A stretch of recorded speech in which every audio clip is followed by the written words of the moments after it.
امام کہنے لگے کوئی بات نہیں، وہ میرے ساتھ چلے نہ چلے لیکن میں کوفے جاؤں گا، وہ لوگ میرے ساتھ کھڑا ہونے کو تیار ہے تو وہ جھوٹ ہے یا سچ ہے پر میں چلوں گا۔ جب امام علی مقام نے اصرار فرمایا تو جو آپ کے قریبی صحابہ کرام کی اولادیں تھی ساری، یہ بھی اب بیماری ہے، کچھ لوگ کہتے ہیں جی صحابہ نہیں ساتھ چلے، تو میں کہتا ہوں اہل بیت نبوت کہ تو کل افراد 21 تھے تو 72 میں باقی اولادیں کس کی تھی؟ وہ ساری صحابہ کی اولادیں تھیں، وہ سارے، پتہ نہیں کیوں اس طرح کا فلسفہ بیان کیا جاتا ہے جس میں حالات خراب ہو۔ حضرت سیدنا امام علی مقام کو جب بہت زیادہ کہا گیا نا تو امام حسین رضی اللہ تعالیٰ انہوں نے فرمایا چلو میں ایک کام کرتا ہوں، مسلم بن عقیل کو بھیجتا ہوں، حضرت علی کے بھتیجے ہیں، امام حسین رضی اللہ تعالیٰ عنہ کے چچا کے بیٹے ہیں، حضرت عقیل کے صاحبزادے مسلم بن عقیل، بڑے سمجھدار آدمی تھے، معاملہ فہم تھے، بڑے جری تھے، اتنا زبردست مشورہ کم لوگ دیتے ہیں جتنا حضرت مسلم بن عقیل دیتے تھے۔ ان کو بھیجا گیا کوفے۔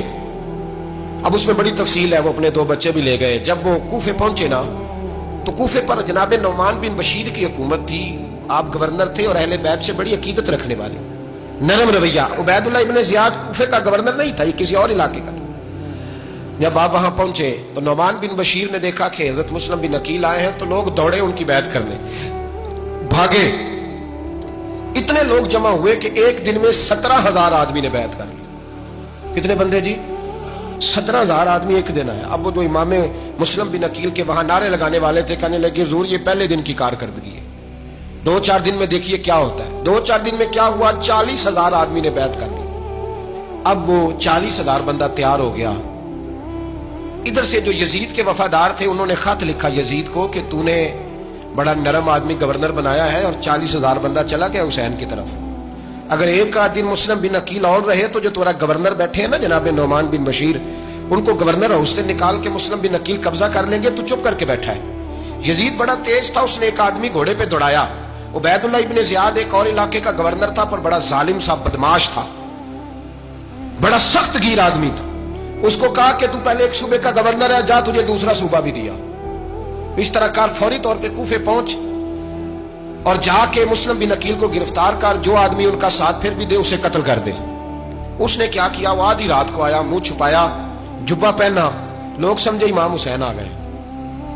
بہت سارے لوگوں نے اس کے نعرے بھی لگائے۔ وہ چپکے سے داخل ہوا اندر، اور چپکے سے داخل ہو کے اس نے سب سے پہلا کام یہ کیا کہ نعمان بن بشیر رضی اللہ عنہ کو معزول کیا، کوفے کے گورنر ہاؤس پہ قبضہ کیا۔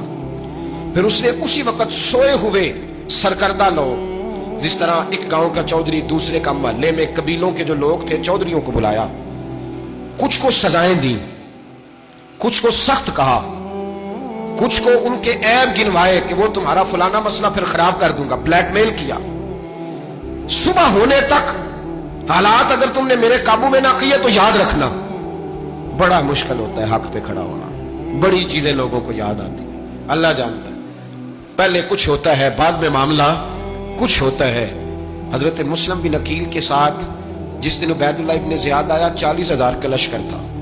اگلے دن صبح ہوئی، اگلے دن تو یہ حال ہو گیا کہ آپ جب کوفے کی جامع مسجد میں زور کی نماز کے لیے گئے تو 5-7 ہزار آدمی نماز پڑھنے آیا، اور جب مغرب کا وقت آیا تو لوگوں نے چند ہزار لوگ رہ گئے، نماز کی نیت باندھی۔ توجہ کرنا میری بات پہ، ایک مسئلہ بھی سمجھ میں آئے گا۔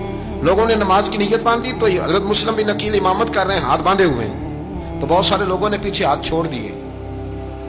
ایک بندے نے دوسرے سے پوچھا وہ ہاتھ کیوں نہیں باندھتے؟ کہنے لگے اگر عبید اللہ ابن زیاد کے کسی بندے نے دیکھ لیا نا تو ہم اسے کہیں گے ہم تو نماز پڑھ ہی نہیں رہے تھے، ویسے ہی کھڑے تھے، ہاتھ ہی نہیں باندھے سرے سے۔ جب نماز کی امامت باندھی تو 10-11 صفیں تھیں۔ جب مسلم بن عقیل رضی اللہ تعالیٰ عنہ نے سلام پھیرا تو پیچھے بندہ ہی کوئی نہیں تھا۔ حضرت مسلم بن عقیل کو گرفتار کیا گیا۔ عرب کا رواج تھا دشمن کو سخت سزا دیں تاکہ باعث عبرت بنے۔ بہت اونچا مینار تھا کوفے کا، گورنر ہاؤس کا، اوپر لے جا کے جناب مسلم بن عقیل کو زمین پہ گرایا گیا۔ اور جب وہ شہید ہو گئے تو شہید ہونے سے ایک رات پہلے وہ خط لکھ چکے تھے امام حسین کو کہ آپ آ جائیں، حالات بڑے اچھے۔ خط ملا تو امام حسین مکے سے کوفے کی جانب چل پڑے۔